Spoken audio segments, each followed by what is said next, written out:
صاحب یہ فرمائیے گا کہ شدید پریشر کا سامنا ہے ایک ایسے وقت پہ جبکہ پاکستان کی اکانومی ایک وہ زمانہ جس میں کچھ سکون کا سانس لے رہی تھی، کچھ بہتری کے آثار نمایاں ہو رہے تھے کہ یہ ایران اور امریکہ جنگ ہو گئی اور اس کے بعد کی صورتحال میں ایک بار پھر ہم اسی موڈ میں آ گئے جس کو کہ ہم اپنی اکانومی میں کرائسس موڈ کو کہتے ہیں۔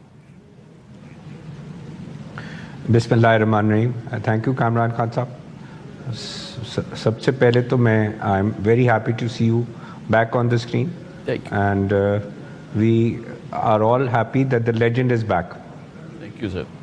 سو it's a great honour to be here with you. Thank you.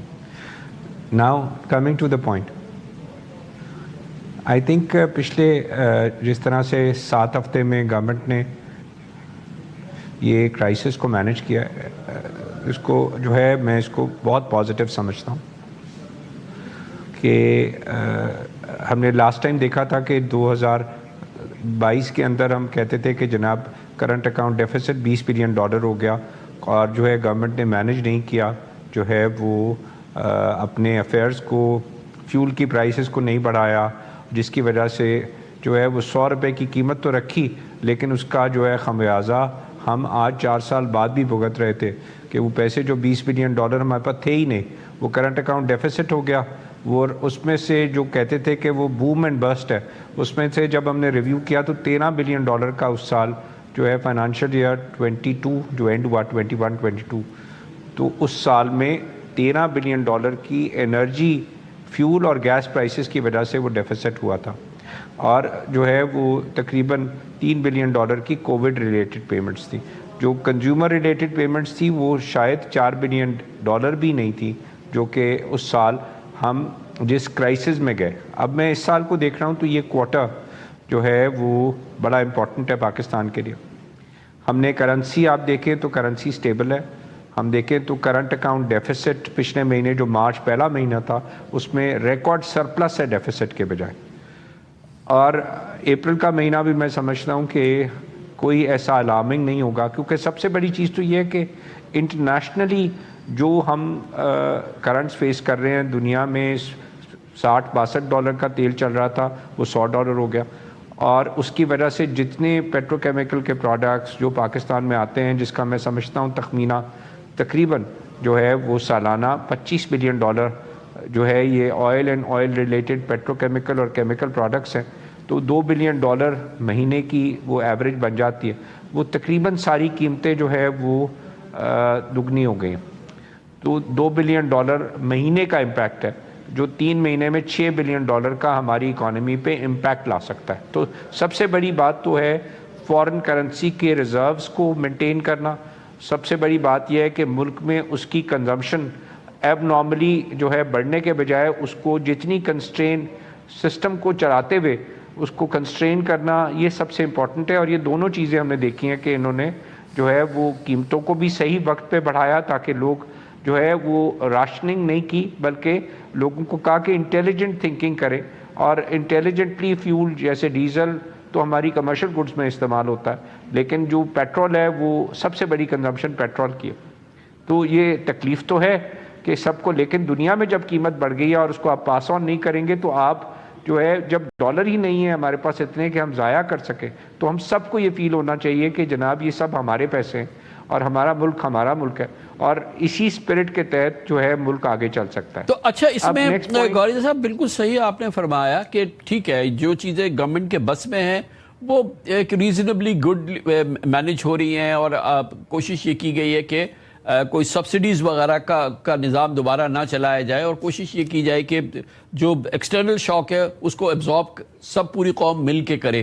لیکن اس میں گنجائش کہاں سے پیدا ہو سکتی ہے کہ ہم بہتر جائیں، کیونکہ ابھی ہم بڑھ رہے ہیں بجٹ کی طرف، اور بجٹ سے بہت بڑی توقعات ہے اس ملک کو، جو کہ ابھی ہماری، جب ہم اچھے حالات بھی تھے، یعنی کہ اس شوق سے پہلے جب بھی ہم کوئی 2.5-3% کی جی ڈی پی گروتھ کر رہے تھے، یہ ہم افورڈ نہیں کر سکتے کہ ابھی ہم آئندہ بھی جو ہے یہ 3.5-3.25% کی گروتھ پہ آگے بڑھے۔ ہمیں آگے جانا ہے، ہمیں جو ہے یہ ٹیکسیشن کے عذاب کو کم کرنا ہے، جو کہ ہم ایکسپیکٹ کر رہے تھے کہ اس بجٹ سے ہمیں ملے گا، سپر ٹیکس سے جان چھوٹے گی اور دوسرے جو اضافی ٹیکسز ہیں ان سے جان چھوٹے گی۔ تو اب چلے یہ تو شوق جو تھا اس کو مینج کیا گورنمنٹ نے اور بہتر طریقے سے کیا. عوام جو ہے وہ اس کی پورا اس کا اپنے کاندھوں پہ بوجھ اٹھا رہی ہے گورنمنٹ کے ساتھ مل کے, وہ چلے وہ سب کچھ ہو گیا. لیکن گوئنگ فارورڈ جو ہے وہ کیسے اب ہم مینج کریں کہ جو ہمارے اصل جو ہمارے ٹارگٹس ہیں ہم اس کو میچ کریں اور کچھ سٹیمولس آئے اکانومی میں. بہت اچھی بات خان صاحب کی آپ نے کہ ہماری پورے ملک کی جو ہے وہ اس وقت امید لگی ہوئی ہے کہ ہم جو ہے وہ 3 سال ایک جو ہے اسٹیبلٹی کے فیز سے جو ہے وہ ہم نکل رہے ہیں کہ ہم نے گروتھ فیز میں جانا ہے. اور 3.5% کا جو گروتھ ریٹ اور 2% یا 2.5% کا پچھلے 2 سالوں میں رہا, ٹھیک ہے, وہ ہم سب کے لیے بڑا تکلیف دہ تھا. اب اگلے سال سے ہم سب کہتے ہیں کہ ہمیں گروتھ چاہیے, ہمیں 6% گروتھ چاہیے, ہمیں 8% گروتھ چاہیے. تو میں خان صاحب سمجھتا ہوں یہ پاسبل ہے, کیونکہ یہ جو پریشر ہے وہ سارا پریشر کیا ہے کہ میری فار ایگزامپل انکم تو 1 لاکھ روپے ہے, تو میں 1 لاکھ روپے کی انکم میں اس بجٹ کو میٹ کیسے کروں, جس میں میرا فیول کا بل بڑھ گیا. تو انکم تو بڑھنی پڑے گی, اور انکم بڑھے گی کیسے, جب اپنا مال آپ دنیا میں بیچیں گے. تو ایک تو پوائنٹ آیا ایکسپورٹ لیڈ گروتھ. دوسرا پوائنٹ اس میں سمپل سا ہے جو میں سمجھتا ہوں کہ کل کی جو مانیٹری پالیسی میں 1% انٹرسٹ ریٹ بڑھایا, میں وہی بات دوبارہ کرتا ہوں کہ یہ حکومت نے 60 ٹریلین روپے بورو کیا ہوا ہے, 37 ٹریلین روپے قوم کا ڈپازٹ پڑا ہوا ہے, اور جو ہے وہ 60 ٹریلین جو بورو کیا ہوا ہے اس کے اوپر 1% آپ نے جب انٹرسٹ کاسٹ بڑھا دی تو یہ 60 ٹریلین کا 1% سالانہ 600 ارب روپے کا سال کا امپیکٹ بن گیا, 600 بلین یا 60,000 کروڑ روپیز. مجھے نہیں سمجھ آتی کہ یہ جو بڑا 1% کیا دنیا میں اس کی وجہ سے تیل کی قیمت کم ہو جائے گی, یا اس کی وجہ سے دنیا کہے گی کہ پاکستان نے سود کا ریٹ بڑھا دیا ہے تو جو ہے لیکن سر معاف کیجئے گا کنسیڈریشن میں رکھے گی. جب یہ ایم پی سی یعنی مانیٹری پالیسی کمیٹی ہوئی کل, اسٹیٹ بینک نے جب یہ کال کی کہ وہ 1% انٹرسٹ ریٹ بڑھا رہے ہیں, لیکن اس سے پہلے جو سیکنڈری مارکیٹ تھی, جو منی مارکیٹ تھی, وہ تو یہ ریٹ بڑھا ہی چکی تھی نا. کائبور پہلے ہی جو تھا وہ تقریباً 11.5 ہو چکا تھا. گویا کہ جو انڈیپینڈنٹ مارکیٹس ہیں وہ پہلے ہی جو ہے وہ ان کے نزدیک تو اس کی ضرورت آ چکی تھی, اور آلریڈی وہ تقریباً 50 بیسس پوائنٹ تو مارکیٹ پہ آلریڈی بڑھ چکا تھا. یہ اچھا بڑا سمپل ہے, آج کے دن آپ کو انکلینیشن ملے کہ کل صبح جو ہے وہ ڈیزل کا ریٹ جو ہے وہ 100 روپے بڑھنے لگا تو مارکیٹ تو آٹومیٹکلی رات کو 50 روپے بڑھا دے گی. Same goes for financial markets. ساری انکلینیشن موجود تھی کہ اسٹیٹ بینک جو ہے اسی کانسیپٹ کے اوپر چل رہا ہے جو کہ فلسفی جس کو اڈاپٹ کر کے انفلیشن آئی یا اس انفلیشن کا فیئر آیا. تو کیا امریکہ نے بھی اپنا انٹرسٹ ریٹ بڑھایا, کیا یورپین یونین نے بھی بڑھایا ہے, کیا یو کے نے بھی بڑھایا ہے, کیا چائنا نے بھی بڑھایا, کیا ہندوستان نے بھی بڑھایا؟ کوئی تو اکانومی مجھے بھی بتائے نا کہ جس نے ہماری والی پالیسی فالو کی ہو. یہ کاسٹ پش انفلیشن ہے ڈیو ٹو آئل انکریز. اس کا کیا تعلق ہے انٹرسٹ ریٹ سے جس کی بوروئنگ ساری حکومت نے کیا؟ مطلب حکومت ہم یہ کہہ رہے ہیں کہ 600 ارب روپے کیا کرے اور بینکوں کو دے دے, ٹھیک ہے, اس وقت وہ پیسہ حکومت کے پاس ہونا چاہیے تاکہ وہ اپنے ایکسپنسز کو یا جو بھی ایسے لوگ ہیں جن کو سپورٹ چاہیے تھی اس کو وہ پیسے دے سکتے. ہم نے اس کے لیے کیا کیا, ان کے بجٹ میں 600 ارب روپے کی ہم نے اور ان کو کیا انٹرسٹ ریٹ کے لیے بڑھا کے ان کی کاسٹ بڑھا دی. تو مجھے نہیں سمجھ آتی یہ اکنامک فلسفی. میں پھر وہی کہتا ہوں کہ یہ جوزف سٹکلٹس نے بڑی clear Nobel prize award winner economist ہے کہ cost push inflation is different from demand pull inflation. ہم ڈیمانڈ پل انفلیشن کی دوائی سے کاسٹ پش انفلیشن کو ٹریٹ کر رہے ہیں. میں یہ بار بار کہتا ہوں یہ غلط جو ہے دوائی نہ دیں پاکستان کو. ہم 3 سال سے اس کے اندر سفر کر رہے ہیں. ہمیں نکلنا پڑے گا اس جو ہے وہ اس ریسیپی سے کہ ہم ڈیمانڈ پل انفلیشن کی دوائی دے کے کاسٹ پش انفلیشن کا علاج کریں. دس از مائی ہمبل سبمیشن آن اٹ. کیونکہ پاکستان کی گروتھ جو ہے تبھی آ سکتی ہے جب پاکستان کے اندر آپ یہ جو ہمارے پیسے ہم نے, اب میں آپ کو ایک نمبر دیتا ہوں, آپ خود حیران ہو جائیں گے کامران خان صاحب. 2 سال پہلے دسمبر 2023 ہمارے بینکوں کا ڈپازٹ 21 ٹریلین تھا, اور دسمبر 2025 2 سال بعد ہمارے بینکوں کا ڈپازٹ 37 ٹریلین تھا. 16 ٹریلین بڑھ گیا. آپ کو پتہ ہے 16 ٹریلین روپے $60 بلین ہوتے ہیں. ہماری قوم نے $60 بلین ایکولنٹ 16 ٹریلین روپے بینکوں میں ڈپازٹ کر دیا. تو میں یہ بولتا ہوں بار بار کہ جب پیسے ہی سارے کے سارے لوگوں نے بینکوں میں رکھ دیے کہ سود کا ریٹ آپ نے بڑھا کے اتنا کر دیا کہ ساری کام سودی ہو گئی, ہم نے کام کرنے کی کیا ضرورت ہے؟ تو کانسیپٹ ہے کہ گروتھ تو تب آئے گی جب کاروبار ہوگا. کاروبار ہوگا تو جاب کریشن ہوگی. بینکوں میں پیسے رکھنے کے سود پہ تو کبھی بھی کاروبار جو ہے وہ نہ گروتھ آئے گی, نہ امپلائمنٹ آئے گی, نہ جابز آئیں گے. پوری فلسفی غلط ہے. نمبر 1 پرائرٹی اس وقت یہ ہے, نمبر 1 اس وقت جو ہے لوگوں کا جو کاروبار یا صنعت یا انڈسٹری سے متعلق ہے کہ آگے بجٹ میں کیا ہونے والا ہے, جو کہ پہلے ہم نے بات کی کہ کیا ہم سپر ٹیکس سے جان چھڑانے والے ہیں. یہ آپ نے 1% انٹرسٹ ریٹ بھی بڑھا دیا, آپ نے سب کچھ کر دیا, آپ نے مینج بھی کر لیا, آپ نے سبسڈی بھی نہیں دی, لیکن بجٹ میں جو ریلیف ہے اس کی گنجائش ہے, کیونکہ کل پھر آپ سے IMF کہے گا کہ بھائی یہ آپ نے اگر یہ سپر ٹیکس ختم کیا تو یہ اماؤنٹ جو ہے اس کے لیے آپ ریونیو کہاں سے لائیں گے, اس کو کیسے پورا کریں گے, اگر آپ CVT ختم کر رہے ہیں تو کیسے کریں گے, اور یہ جو سیلریڈ کلاس کا خون پی لیا ہے ہائر ٹیکسیشن نے, اس کو اگر مینج کرتے ہیں تو وہ کیسے ہوگا. تو اس کا پراسپیکٹس بتائیں وہ کتنے روشن ہیں, وہ کتنا ڈیلیور ہو جائے گا اس گورنمنٹ سے. میں اس کے لیے ایک بہت آپ کو ایک پازیٹیو نیوز شیئر کرتا ہوں. ہم اکنامک تھنک ٹینک ہم نے کریٹ کیا تھا, آپ کو معلوم ہے خان صاحب, آج سے 1.5 سال پہلے. ہم پاکستان کا پہلا شیڈو بجٹ پیش کرنے جا رہے ہیں منڈے 4 مئی کو, اور اس کے اندر ہم زیرو ڈیفیسٹ بجٹ 3 سال کے اندر ہم پیش کرنے جا رہے ہیں کہ حکومت اگر یہ سٹیپس لے تو زیرو ڈیفیسٹ. اور اس کے اندر ہم نے پہلے سال میں ہی سجیسٹ کیا ہے کہ آپ نے کیسے سپر ٹیکس ختم کرنا ہے, آپ نے کیسے جو ہے وہ جو سیلری کلاس ہے اس کا ٹیکس 45 سے 20% پہ لانا ہے, آپ نے کیسے کارپوریٹ کا 29% سے 25% پہ لانا ہے, اور آپ نے کیسے جو ہے وہ خرچہ اس کا میٹ کرنا ہے جو آپ یہ ریونیو کم کر رہے ہیں اس کے سامنے ایکسپینڈیچر کہاں کہاں ہم لے سکتے ہیں. آپ حیران ہو جائیں گے جب ہم پچھلے 6 مہینے سے اکنامک تھنک ٹینک اس میں ٹاپ کنسلٹنٹس جو ہے ہم نے اکانومسٹ لے کے بیٹھے رہے ہیں.